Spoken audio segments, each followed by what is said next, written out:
Wheel in the Sky. What is The Wheel in the Sky? That song was written when I joined the band. Really? No, I'm not really quite sure. I think it does have some spiritual connotations, There are a lot of ways to look at it. I've heard people say it's just planet Earth. I've heard others say it's the cosmic Mandela. Yeah, it is a bit of a Mandela thing. That's what I was told, yeah. Yeah.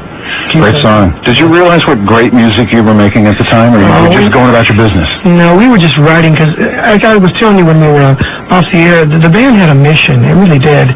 We knew we wanted to be successful playing the music that we were, and we really worked hard at it, and we just consistently just pushed and kept writing, kept touring, and we got very fortunate, and the rest took care of itself, I guess. You're in Rockline with Steve Perry. Hey Steve, how you doing? Hi Chuck, how are you? Good. I think you're awesome, man. Thanks, man. I got a question. Will you be doing do you think any more like We Are the World stuff or benefits or anything like that? I don't know what I'm going to do. I'm talking about right now a website. I'm talking about a lot of unreleased material I have laying around and some new things I'm writing, and maybe touring behind some of that. That's probably what's in the store coming up next, but I don't know if any of that's coming up. I'm sure that they'll give me a call. I'd sure love to do something like that. I mean, that was really fun to do the We Are the World thing. Yeah. I was very, very nervous being in that room, looking around the room and all these people. I didn't know why I was there, to be honest with you. I said, look at these people, Is that story true, the sign above the door that said, check your ego? It is true. It is true, and it worked for most of us. Now, who did it not work for? I'm not going there. You're not going there, yeah. You ever think about a Live Aid style charity for Kosovo? Has anybody ever approached you? I don't know. Maybe that is in the works. There's no shortage of things right now. I mean, something could be done for Littleton, for the tornadoes in Kansas and Oklahoma. What an end to this millennium. I know. I thought when we had the OJ trial, I thought, this is the capper for the millennium, and then we go to Clinton Lewinsky, and then we go from that to Kosovo, and then we go to, the climax to this millennium is unbelievable. Yeah, Dominic and I were talking before we went on the air, and I'm in reflection at the end of this year, actually. People say, what are you doing? What are you doing? I'm just looking back at the end of this whole thing, and when 2000 clicks, then, I think it's going to be a fresh new beginning for me personally. But I'm in reflection about all of this, because being in Journey was the biggest thing that ever happened in my life, and writing those songs, like you just said, and the solo projects I got to do. So I feel very fortunate to be a part of all of that. I did that on New Year's, too. I look back at what was the year like, what did I do, what could I have done better, what can I do the next year that will be better than the previous year was. I think it is a time for reflection. Let's take another call from the Los Angeles area. Karen, it's your turn with Steve Perry on Rockline. Hi, Steve. Hi, Karen. How are you? Oh, I'm great now. My question is, what has been the high point in your career thus far? Oh, there's been so many high points. I mean, that is a very difficult question. I was telling Bob that when the first high point hit was a cousin of mine called me on the phone and says, I saw your mom the other day, and your first album came out, and she had it on 8-track Infinity, and she put it in the car and said, listen to this.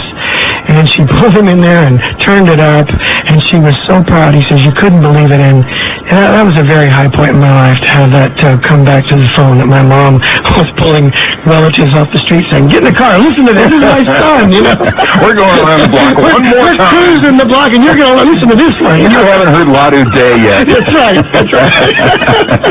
I love it. Karen, thanks for helping us out, and thanks for being on tonight. Eileen, patiently waiting her turn in the Raleigh, North Carolina area. Welcome to the show, Eileen. Hello. Hello. Steve, I am a relatively new Stevette. Uh-oh. But a very devoted one. Stevette, I like that. Well, I like it better than Perryhead. Yeah, well, Perryhead, yeah. But I am trying to collect music, and I understand through some of the stuff on the internet that there was a time when you might have done a couple of songs with John Bon Jovi. No, never worked with John. I worked with Nuno Betancourt. Maybe that's the confusion, but they're not really similar. Yeah. No. Pretty well draw a line, right? Draw a line down the middle of that, No, didn't work with John. Actually, I believe you were working with Sammy Hagar at the time. I was working with Sammy in the studio doing backgrounds, and I don't remember that much. Eileen, where again was your source for that on the internet? It's one of the things that was on the internet. Just some information about a live concert. Well, you know what you're probably talking about? I did sing live with them one time in San Francisco. We sang a Sam Cooke song for an encore, and we did. They also were closing their show with, I think, a Four Tops song called Reach Out, and I did that with them. But I don't think that there's a tape unless John's circulating a bootleg. I don't know. Yeah. What John's doing? Do you remember the Sam Cooke song? I love Sam Cooke. Oh, I love Sam Cooke. Yeah. All his stuff is great. Do you remember what song you did?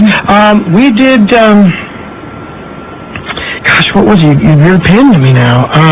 It wasn't with the Good Times roll, it was another one. It'll come to me. In the next caller, I'll blurt it out, and they'll go, what? What are you talking about? What's going on here? We're going to play a song right now, If You Need Me, Call Me. I'm going to ask you to set this up, because there's a lot of history with this song. Well, this is a song, for the lady who just called and other people, you know, I was doing demos in Los Angeles trying to get people to realize that I'm a singer who wants to be in the music business. And this song, which is on my recently released Steve Perry Greatest Hits, it's a demo that got me the gig in Journey. And it was the one that was played for the manager, and the manager played it for everybody in the band. And unfortunately, the bass player was killed in a car wreck, and that band was on its way.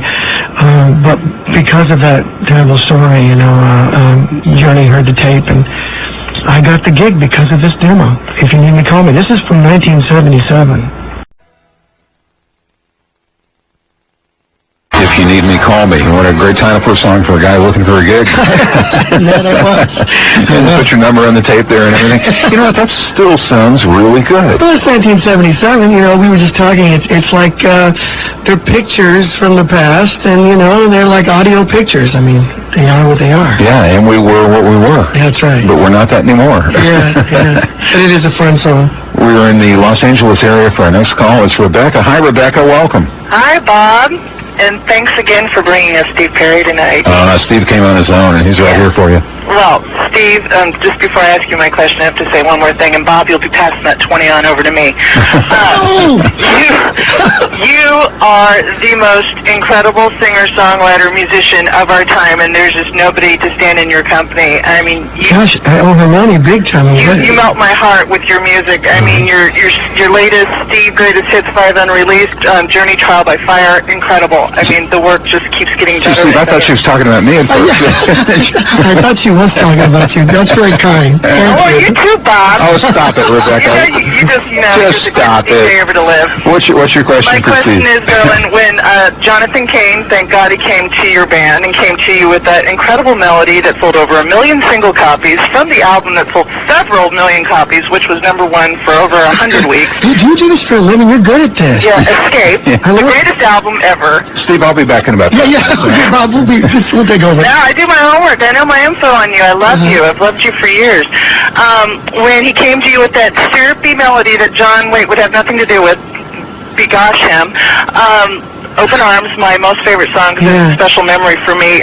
Was there anybody special that was a poem to, or do you just come up with these incredible lyrics? Well, you did your homework, because what happened was John Cain showed up at my house with a Wurlitzer piano, a little piano, and he had these ideas, and one of them was this beautiful melody, which is the beginning of the song. You can hear him playing the intro, which is the basic melody of the song.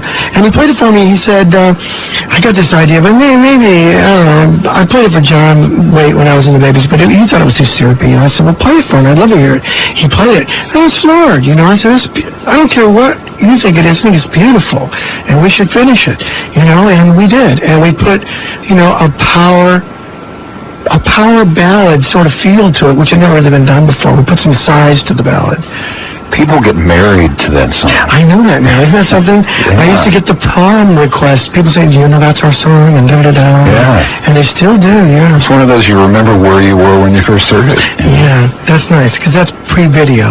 Yeah. See, that song is your video. Yes, Where you were exactly. is your video, and the song is yours. Yeah, I like videos inside the head a lot better than not anything on TV. No, You're doing good work out but there right now. it was pre-video, yeah. Rebecca, thanks.